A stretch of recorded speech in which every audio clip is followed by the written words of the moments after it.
Hi, this is Peter Navarro with this week's edition of the China Effect. The Globe's financial market meltdown has pushed China off the front pages in TV for now, but that doesn't mean there hasn't been some interesting news over the last week.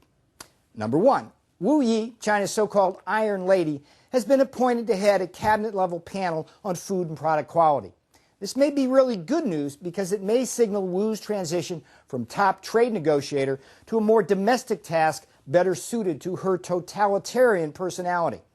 Wu has been the major impediment to any type of trade breakthroughs each time she and Treasury Secretary Hank Paulson have met. Top-level Chinese have realized this, and this may be a way of getting Wu out the door. Number two, a large bridge under construction in central China collapsed and killed over 50 people, and inferior building materials may have been the culprit. This raises the broader question of the quality of building materials we are importing from China to build our own infrastructure.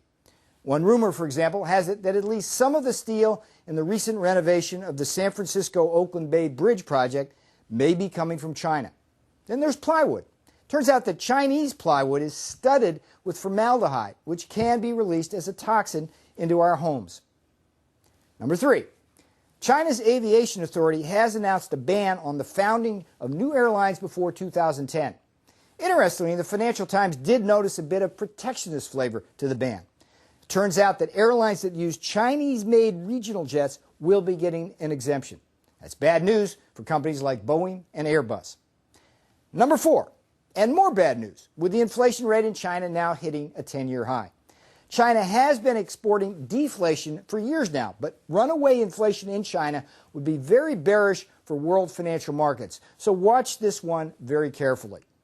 And number five, last but not least, China's response to its wave of defective products has been to crack down on reporters that issue any negative news about these events. What a country. With the China Effect, I'm Peter Navarro.